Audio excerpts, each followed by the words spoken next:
En geno mara ni riyo maber jaera kendo jawinjo mar Ramogi TV machiegni weche manyien mag Migago e thuolo ni kawuono chieng' Jumamos. Kao kamano to kapok wadhi weche adimba wang'iane mago mwamiyo pek. I will diligently serve the people and the Republic of Kenya. General Francis Ogola ochamo muma mar donje apisi kaka jatend jolweny manyien e pachoka kaachiel gi jalupne General Jona Mwangi.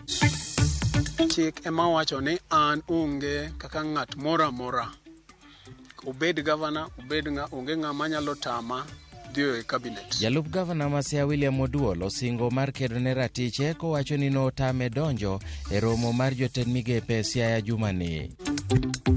Nimetoroka kwa sababu nimekosa amani na ndio maana nimefika hapa juu nipate amani. Ndio ninatafuta. Oganda jo Kongo moboro Kitale kwayo kony mar chiemo e kinde makoth medo monjogi e hema kuonde magidakie.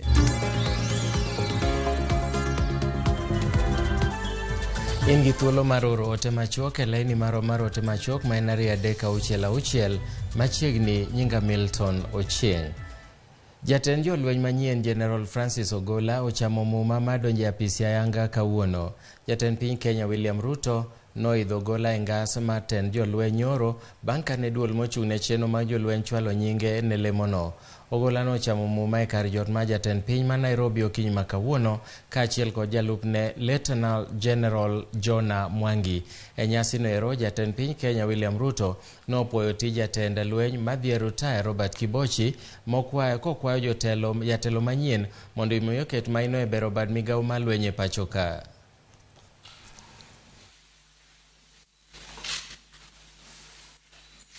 Service, not just to congratulations on your and dignity of the people of Kenya, that I will diligently serve the people and the Republic of Kenya. My very best wishes. And as you take up your other responsibilities in retirement, in considering your appointment, I assessed your background, where you've come from, what you have done, your journey in the military, and I am satisfied that you merit the office. You have my confidence. You have the confidence of the government of Kenya to discharge your responsibilities in your new office. It is my expectation that the professional standard of the Kenyan military will be observed under your leadership. Kenya has a tradition of a military that is professional, that is outstanding, that has integrity, and that serves not just the people of Kenya, but our region and the globe. Kalure gi chamo muma makamano obiro to ka jatend piny Kenya William Ruto nyoyiero General Francis Omondi Ogola kaka jatend jolweny e lokruoge manyotime migawo mar lweny ma pachoka. General Ogola okawo kar General Robert Kibochi madhi rutaya kalure kod chik bang' rwako higni 62. Cleopas Oluoch miyo nonro ewi General Francis Omondi Ogola. E ote mane ore ute fuambo, jatend piny Kenya William Ruto ne okwongo medo e lemo ka owuok e Lieutenant General nyaka General. Lemo maduong' mogik eka oyiero Francis Ogola kaka jatend jolweny ma pachokae. Kamachielo, jatend piny bende ne oyiero Lieutenant General Jona Mwangi kaka jalup jatend jolweny. Lemo mayande General Ogola omako e kin lemo mamoko. General Ogola koro bedo jaluo mokwongo omako lemo machalo kamano. To General Francis Omondi Ogola ni en ng'a? Nonro nyiso ni ne onyuole higa mar 1962 e gweng' Manyien, Alego e kaunti ma Siaya. Kaluwore gi mbui mar jolweny ma pachoka, Francis Omondi Ogola ne odonjo e tij lweny tarik 24 dwe mar Ang'wen higa mar 1984 kama ne obedo e thuolo mar higa achiel. Ne opuodhe ma odonjo e bad lweny mar jo-Kenya Air Force e higa mar 1985. E kind higa mar 1992 1993 ne obedo janeno kata observer kaachiel kod apisa mar weche lweny e piny Yugoslavia. E kind higa mar 1994 nyaka 2004 ne obedo jakom mar riwruok mar jolweny ma jokristo. General Ogola osesomo e rang'iny ma opogore pacho ka kod pinje maoko. Magi oting'o sombe e mbalariany ma École Militaire de Paris e piny France kod National Defence College of Kenya. Bende en gi tiegruok e weche mag tudruok mag pinje kaachiel kod lony mar jolweny e kind mamoko. General Ogola ne oyier kaka komanda e Kenya Air Force e higa mar 2018 kama ne obetie kuom thuolo mar higni 3. E higa mar 2021 ne omede lemo kendo jatend piny Kenya machon Uhuru Kenyatta ne oyiere kaka jalup jotend jolweny. General Ogola bende osemako lemo mamoko mathoth e tije mar lweny pacho kae, kama bende osebedo base commander mar Kenya Air Force kaachiel gi bedo japuonj riemb ndeke mag lweny. E higa mokalo, General Ogola ne otud kod weche mag yiero mar jatend piny, kama bende manen jakom duol mochung' ne yiero mapacho kama bende osedhi retire Wafula Chebukati ne oluongo nyinge e kind ji mane owacho ni ne odhi ire gi paro mar loko duoko mar yiero no. Cleophas Oluoch, Ramogi TV. To ka wadonjo weche mag pur, en ni johala mag niang' e alwora Machemel ogoro duondgi e wi chal mar apeini marocho wuodhe mag ohala. Millicent Adhiambo kani alwora no miyowa ler ka koro nitatudora kode achiel kachiel. Millicent, inyalo nyisowa ni to ywak en nang'o to gidwaro ni mondo mi otimnegi ang'o? Erokamano ahinya Milton, achiel kachiel ka wuok e kokio mar chiro mar Chemelil, kama bende an gi johala, jopur kaachiel kod jodak malworani, kama bende gigolo ywak mopogore opogore kod midhiero ma gikale kotenore kod wach apaya ma bende osedhi alanda ka ok rum, ka bende weche chiro kata weche loko ohala bok dhi maber kotenore kod nengo ma bende oidho pacho kaendi. Abotero achiel kachiel irgi mondo mi ginyiswa giken giwuon ni gin to kaka jodak maka, jopur makaendi kod johala maloko e alworani, ang'o gini ma gikadhe kod kwayo ma gin godo kod wach apaya noero kaachiel kod weche ohala. Machiegni abochako kodi ing'ina kamera kacha chakna gi nyingi mondo nyisa ni un kaka jodak makaendi, wach yo ma bende otamore rumoni, weche ohala chalo kodu nade to ywak mage ma un godo? An iluonga ni Moses Onyango, inyalo luonga na Buoro. An jadak ma Chemelil kae, to gik mwakale ng'eny koluwore gi kaka wadak ka. Security ok ber ahinya ka, to kod yore ma watiyo godo kuondegi, nikech kaka an ajangware ago boda kaluwo yore ma ntiere ka to ndara manche jogo chako kani manche jo chang loso ka kuwa Muoroni kadhi nyaka Mamboleo Kisumu kaka Lomiwani. Ndara no sebedo ka dhi mos, odhi mos to gimi odhi mos bo kwa ng'eyo nikech itime mos, itiye mos ma gik moko timore mos. Masani koro nyiche chieng' rieny to koth koro sano sejoko gi makoro sani ok giti, to kuonde manche gitimo manche gitiyogo calvas manche giloso kod darache manche gilosogo ne giwegi nus. Koro ok giti, to darache kaka wakal ga pikni kwa ting'o customers wa, wating'o minewa to kod jogo moa e chiro kadhi e chiri mamoko ok nyal luore. Koro ok en gima yot ahinya mondo wabed kwa tiyo gi ndarago. Kaso gi nderni ma oa e ndara maduong' no ma iloso no kadhi nyaka e mier kuondegi, ndara mag jo counties go giricho te. Sani gina pi, gin koth ka chwedo gina pi gi chuodho mokwonde go kwa nyaringe. Kwayo mari na sirikal? Kwana sirikal sana county, jo sirikal mag county, wacho gi Professor Nyong'o. Ong'inwa nderni moko matindo gi koa e ndara maduong'ni, nikech ndara maduong'ni be koro mako dhowa, mara ni weye, mara ni time. Koro ong'inwa nderni matindo go, mondo nderni at least watiye. Jongware ok nyal tiyo, minewa ok nyal loko, ok nyal dhi e chirni mondo gidhi giloki, nikech nderni go richo. Kaka watingi kwatero gi e chirni onge. Nderni go timo chuodho gi pi. Erokamano ahinya, machiegni in kaka jaohala kendo ng'ama mi nyalo wacho ang'o e weche ma bende timore e alwora ka? An nyinga en Margaret Aoko. An jaohala ma roundabout, auso bando motuo. To ka uso bando motuo wan godo gi sida sana. iyudo kiuso bando iwaro bando at 6,200 oketi ni goro 34 e iye onge kaka ius pesa ni ma pesa ni wuogni sani kata kaka wadhi chulo fee otamowa koro wakwayo korka county government Professor Nyong'o okonywa kod basari manochikowa mondo mi nyithindwa te osom nikech wambe wagombo ni mondo wayude professors e Chemelil roundabout ka mabiro ting'o Chemelil malo bando en 180 to kiuse 180 iuso 5,000 iwero 6,200 ok donji joka makakwa dhi puonjo nyithindo onge. Koro in kaka johand bando weche mag ndara sama u transport bando kowuok kamoro achiel sami ware chalo kodu nade? Sana wach ndara Nyangore ka nitiere nyaka daraja motur ma kaka jo customers wabi manyiewo waka onge ka gibiro to giluoro mana Kopere to Kopere bor ka gibi fuel mar pikipiki iyudo ka omedne nini nengo makoro kata bando no konyal runde yo mayot ngato boda poth maonge yweyo. Erokamano ahinya machiegni an iluonga ni Bernard Okolo atiye stage ma roundabout wasebedo go problem mang'eny ahinya e Chemelil ka kaluwore gi factory maro mar Chemelil osebedo kok chul jotich te pesa kuom dweche 48 ka gionge gi pesa to mane makelo biashara maka bedo maber.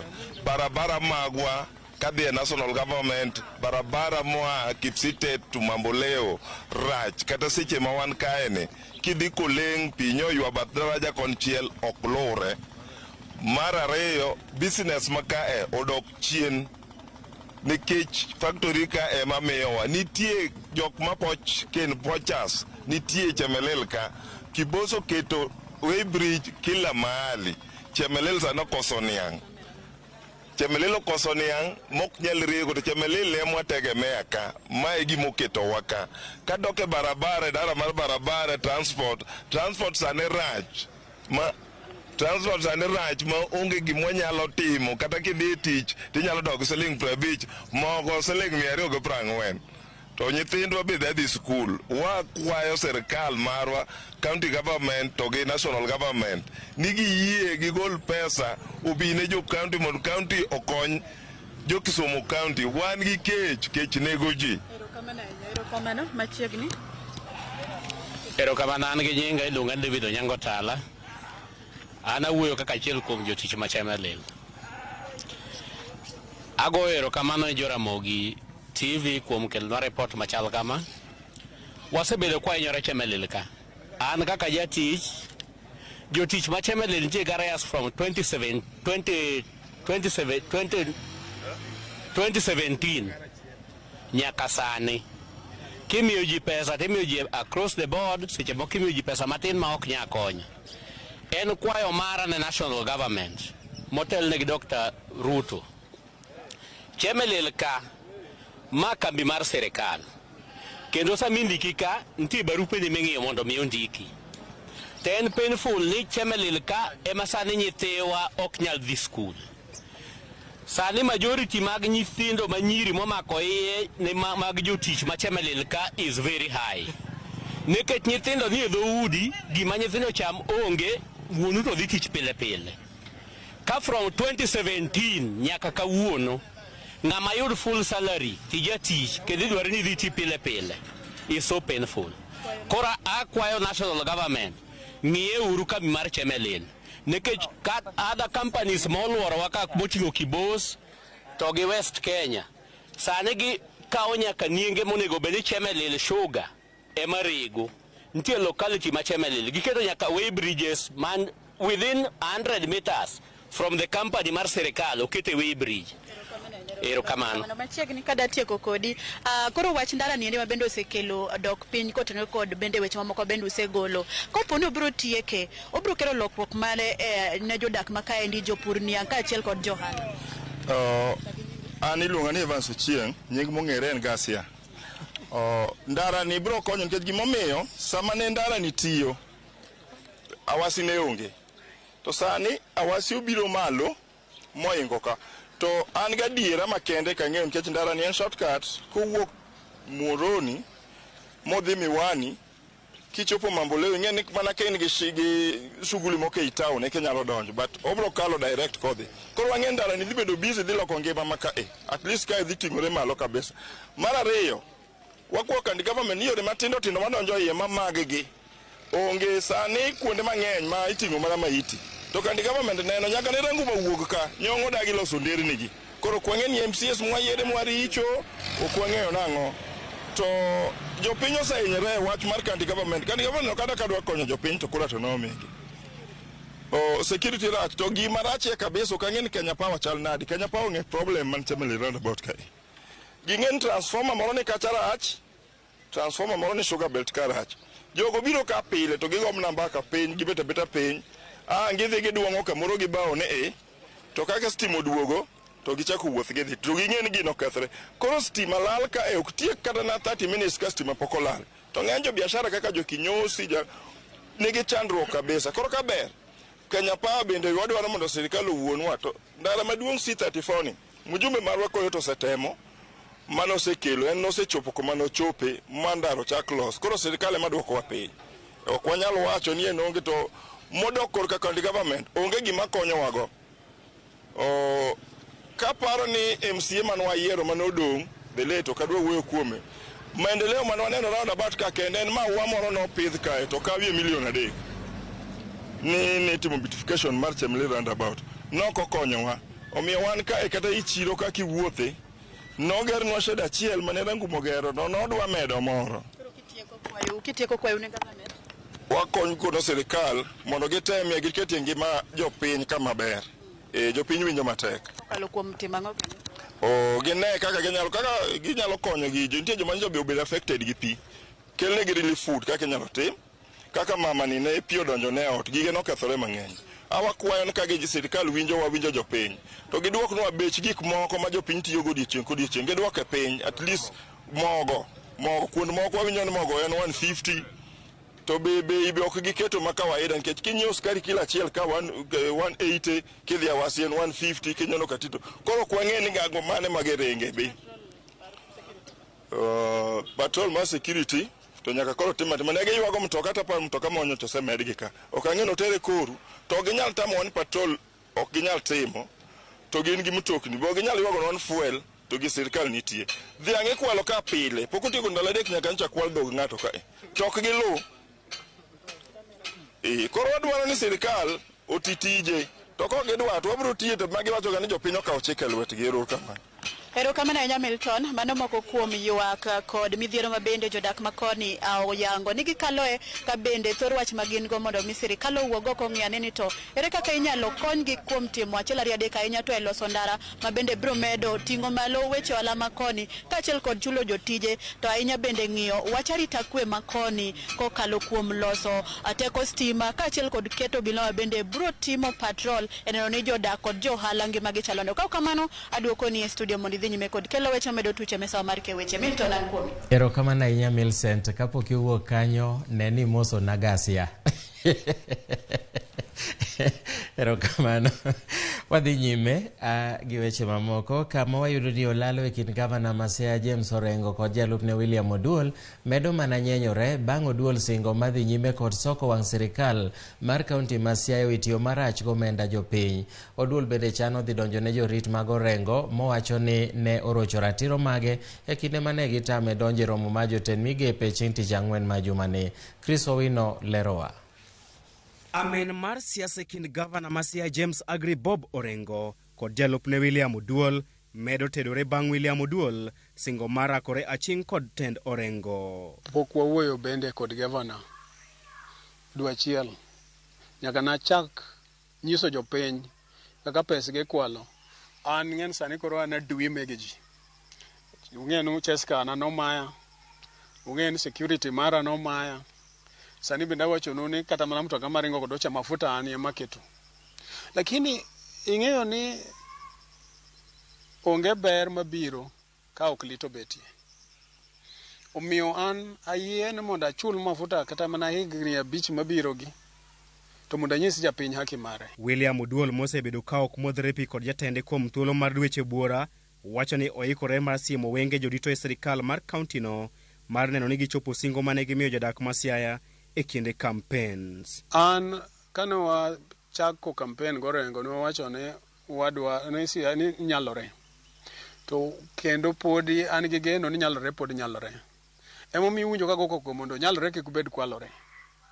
Nikech kopo nwa leng to nyalore dhi bedo kwalore. Magi timore bang' Oduol lieko ne otame mar yuoro e romo mar jotend migepe mar kaunti ma Siaya kata odokore ne ogwele e romo makamano, gino ma owacho ni en kaluwore kod chung' mare motegno ne telo makare. Awuok i ofisa kadhiyo kata mana ka anistairs office mar governor to security kod yowoi magoke gi dongo dongo odino na kendo loro na e stairs kata kapok achopo i boardroom ma governor kama ne bura ma cabinet dhi mbele. Apenjo gi gimomiyo gi loro na to giwacho ni governor wacho nigi ni an okek adhi e bura mar cabinet. Abende to nikech okahero ang'enge kendo okahero dhaw, awuok kanyo badoki ofisa. Oduol bende seyo jorit mag Orengo mane orakore kode kinde mane otemo donjo e romo ma jotend migepe chieng' tich ang'wen e jumani, romo mane otimore e apisi mar jagoro maduong' mar kaunti no Joseph Ogutu. To tamanyo gi tamanyoro no emogik. Onge kendo chieng' mora mora mibro tama edhi e cabinet. Nyo kadwa kelo lweny, nyo giduoga giwacho seche moko ni wadwa kelo fujo. To anyiso gi maber ni kata mana governor ma marwa abro mana weyo dhi e bura mar cabinet kopo no luongo burano i dalane. Tok headquarters ma Siaya, ok headquarters mar jo Siaya moger gi pes jopiny. Kaluwore kod Oduol, midhiero mage ne ochakore bang' pedho ripot mane yango ka sirikal mar kaunti ma Siaya e bwo telo mar James Orengo osebedo katiyo marach kod omenda mag jopiny e nyim county assembly mar kaunti no. An wach ma mibadhi, an Oduol Denge. Abro mana leng konega. Makopo ng'ato paro gana bro leng ni pes jopiny ni chamo. Nyocha uneno wamielo banjo Siaya ka kaendi ni wabago banjo ka. To tingni monego bed ni puro mine kod rowere to nochung' Siaya nikech onge mafuta. Siaya headquarters office wa no ng'ad stima no kwaj nyal chulo bill mar stima. To wantu wamielo thum. Wabago thum KMTC Siaya ichuny Siaya. Mano telo mane? Mano telo mane no yieronwa? Emomiyo an nyaka pod abro medo gogo. Ywaruok e kind Oduol kod Orengo osejuolo paro mopogore opogore e kinde ma gavana machon Cornel Rasanga bende osetemo jiwo duonde e wachno ma onge olemo. Chris Owino, Ramogi TV, Nairobi. Kapod wamenyo ten kaunti ma Siaya en ni Gavana James Orengo singo mar bero lwasi ma tich ne jochiw thieth machiwore giwegi mar reso oganda e kor gwenge. Orengo wacho ni tende biro jiwo somb jochiw thieth makamago e yore mag basari mag tiegruok kaachiel kod miyo gige tich. Orengo ne loso e romo ma jochiw thieth machiwore e konyo oganda kowacho ni romo makamano ok onego mien gi weche mag siasa. Jokanyo mamoko e ten kaunti ma Siaya bende noyuore romo no. Akwayo ni mondo jowa mag trade omakre gi jo health gi Rosgiri mondo ICBO udhi cooperative nikech ung'ere koro pesa modierogi kendo donjo mana kuomu kaka Nyamrerwa to koro donjo kuomu kaka cooperative nikech an ang'eni kodonjo kuomu to bro tiyo yo makare. Wawinjore? Koro mano bro konyo gi trade orwenyo gin ka mondo gine kaka wanyalo timo gino. Wanyalo wacho ni ng'eny pesano mondo odhi mana kuom Nyamrerwa.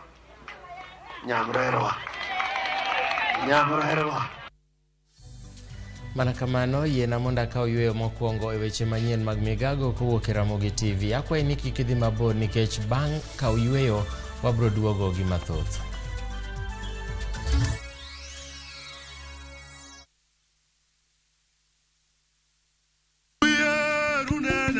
Sinema malich ma pokno neno ga jokanyanam. Ka ema poda gana then grab this chance and get the opportunity. Makik bike katamatin. Kanyo to kendi mora kabisa. Yuarwok e kind jot. Never. Don't drag one more into this. Osiep. Kod wonruok. After all I have done for you, and this is how you pay me back. Manyo hera. You are mine. Yudo hera. I miss you. I missed you too. Kod lalo hera. Enough of your crap. Chung kachiel kinde matek. Dorothy, if you don't support your daughter, you're going to lose her for good. Ma en kidieny mokwongo mar Amolo. Be Amolo biro yudo giko mamor. Ng'e to mana e Amolo. Mana e Winam Cinema. Imeenda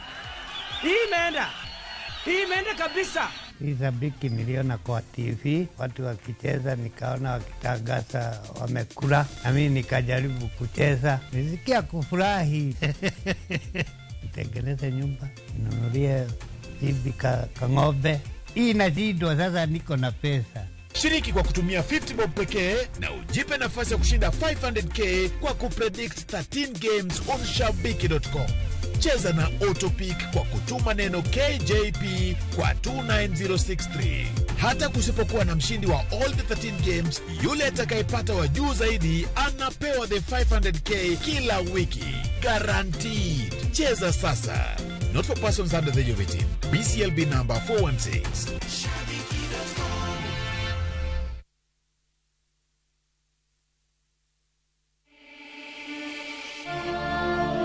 In what is now Kenya's worst drought in 40 years, over 5 million Kenyans are facing starvation.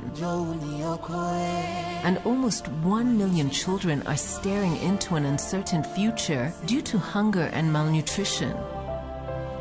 The situation is predicted to get even worse in the coming months. Our time to act is now. We have always been there for each other in the spirit of togetherness. One people, one nation. Together, we can help children in the worst hit counties to have a tomorrow to look forward to. Every help counts.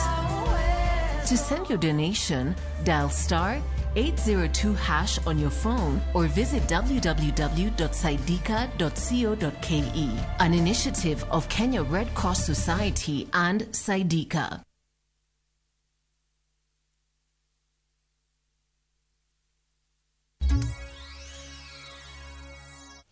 Machiegni kendo apisa maduong' e migawo mar pur, pith kod kiluwa e kaunti ma Migori Jojo Chola ochiwo siem ne jolupo matiyo kod kiluwa ma ok opuodhi mathiro kiluwa mar rech e nam Lolwe. Ne owacho ni gidhi chako timo pedha kod obila e nam Lolwe kendo kawo okang' machik ne jogo mibiro yudi ka kiluwa magi ok opuodhi. Komachielo bende Ochola nojiwo jolupo mondo donji e pith mar rech ka gitiyo kod cages ma owacho ni mae biro konyogi e kinde ma kwan mar rech odok piny e nam Lolwe. Ochola nowacho ni piny owacho mar kaunti ma Migori dhi chiwo cages mag pidho rech e alworano. Okelo e tabu kata gi the neighboring countries. Nikech yudo ka kilawa moko puodhi ni samoro jogewa e gombo malach. Nikech kocha to pod rech yudore gikalo magidhi e boda makogi cross kocha. Gini endi kelo e wacho nyinda wachi kama chiegni ni ogi kama kodwa dhi nam mondo watim patrols. Tiyo kod nede marach ma choko gik moko te nam miyo rech rumo kata kuonde ma rech owinjo bed ni toke ok nyal bedo nikech kit kiluwa marach mitiyogo e areas magwa. Obila ma Juja noyudo rombe 9 mar kido mar Dopa Sheep e boma ma Juja. Wachore ni rombego nokwal e puoth jatend piny machon Uhuru Kenyatta yo Northlands.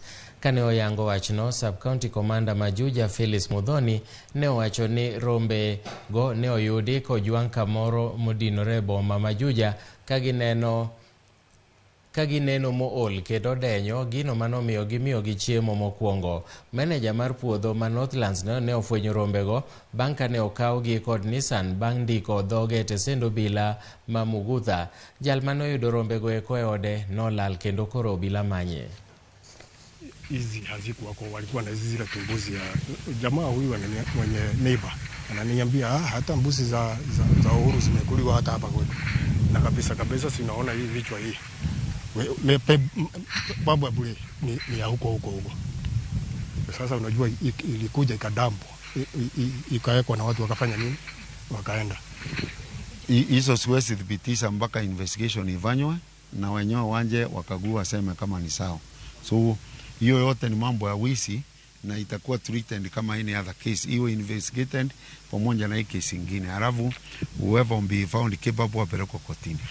Ni hizi naona hapa tu. Sijaona zingine, labda ni hizi ziko hapa na kama vile nimekuambia uchunguzi itafanywa na tukijua mwenye kuiba atapelekwa kotini. Jopiny Kongo makwan gidirom gana chiel mogo tachala makitale kaunti ma Trans Nzoia yuago kech kod kar jot. Oganda go gin moko kuom joma nodar DRC kane girito ni mondo bi ochwal gi nyake kambi mar Kakuma. Kamishna ma Trans Nzoia olero ni kwan oganda moringo kwa e piny Kongo, Burundi kod tong' ma Rwanda medo mana idho dichieng' kodichieng'. Ngima gi chalo nade e kinde ma koth medo chue mang'eny? Ray Polo keto wailer. Ngimagi osebedo mar ng'wech kinde ka kinde. Lweny nodarogi e pinygi ma Democratic Republic of Congo. Sisi wa ndugu zetu waanja kuichinja sisi na lupanga, mshali, mukuki, vita hii haiko naisha. Ndio marafiki zangu waliuawa, wajirani wamoja waliuawa hapo. Hata jirani ambaye tulikuwa tunaishi naye hapo karibu yangu ndio wakati aliuawa, yeye na familia yake yote ndio niliamua kufanya nini? Kukimbia mara moja Uganda. Negitony e thim kaging'ado tong' mag pinje nyaka negiyudore Kenya kae. Nimetoroka kwa sababu nimekosa amani na ndio maana nimefika hapa juu nipate amani. Gisani kwan jo Kongo madirom 1,000 ojote kambi mane ochuogi e alap makitale e kaunti ma Trans Nzoia. Kata obedo ni gionge kar dak malong'o, gin kod adieri kod arita margi. Kakoro giloko tokgi ne muoch bunde mathurgi. Gijot kaluore kod gundu maggi kata kaka negi wuotho ka gia e piny Kongo. Odiochieng' gimoko mach mar chwako chiemb kony madonjonegi kidam. Kongo mimi nilikuwa kama vile mwalimu wa masomo na ninafanya kazi ya saluni na ninakuwa na education ya kufundisha wamama kwa kushona ma t-shirt za watoto. Mach magimoko ema konyogi e koyo kaluore ni gijot e hema. Samoro gikudore kagiwero wende mamiyo giparo pacho. Tangu nilizaliwa mpaka leo ni kwa neema yake. Kabuo Mayala en achiel kuom jo Kongo manyalo yiero medo ringo mabor kod thurgi. En gi mbala kod ng'ol mar magina mane omonje e pinygi. Mimi nimetoroka kwa sababu nilipigwa masasi, nilikuwa mzima kama vile wengine lakini nikapigwa masasi kwa vita na sasa hii niko kilema nina beki kwa sababu ya hiyo ulemavu ya masasi. Na paka saa hii niko mgonjwa ya masasi bado siapona. Achiedh nadi makoro mako jo Kongo gi en mar chiemo makare ahinya to ne nyithindgi. Bende gigeno yudo kar jot makare kapok gisudo nyaka e kambi ma Kakuma e kaunti ma Turkana. Wachore ni jo Kongo go noa e kambi mane gijotie e piny libamba ma Uganda kaluore gi chal marach mar kuonde mane gidakie. Sasa tulikimbia hapa tena kwa sababu usaidizi zinashindwa kwa Uganda, zinashindwa. Sisi na watoto wetu njako na huwa si wakati yote tumekufa sisi warefize. Magonjwa yote za watoto likia njaa wanakufa kwa njaa kwa Uganda. Komishona ma kaunti ma Trans Nzoia Gideon Oyagi oleronia pisas mawuok e duol mochung' ne ndikruok mar oganda mawuok e pinje maoko osechako kawo nond jo Kongo mani Kitale. Tumepokea wakimbizi hali ambayo sio ya kawaida, na tukiwaochi wengi wametoka Kongo, Burundi na Sudan. Kitu ambacho tumeweza kupanga kama serikali tukisaidiana na Red Cross pamoja na Department of Refugee Council ni kwamba wote waweze kupelekwa Kakuma. Oganda go geno kwe ahinya to kadak mochwere kod yore mag yuto. Ray Polo, Ramogi TV. Ramogi gimoro amora man gi chakruok nyaka bed gi giko mane mabro kele giko mar weche manyien mag Migago kawuono. Parni wadicha enya odwa mar ka weche manyien koromo saa 1 wabro kelo ni weche manyien mag ang'ich welo to saa 3 weche manyien mag oimore. Nyinga Milton Ochieng' Awuor, bed gi giko dira majaber. Horiti masani.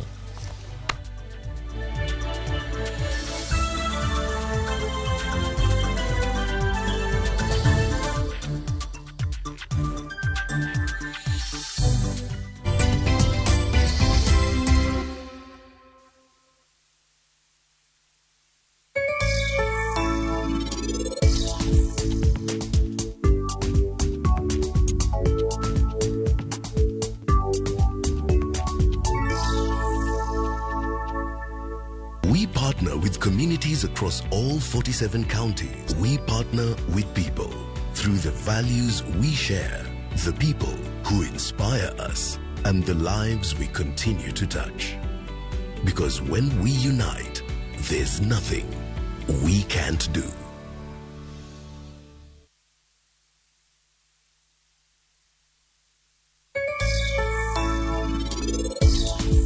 Behiningeo lit mang'eny ma an godo e chunya sani. Ok inyal luonga ni owadu ae to bang'e ikwaka manav. Make your mealtime more magical. Buy any participating pack. Check under the cap to get your code and stand a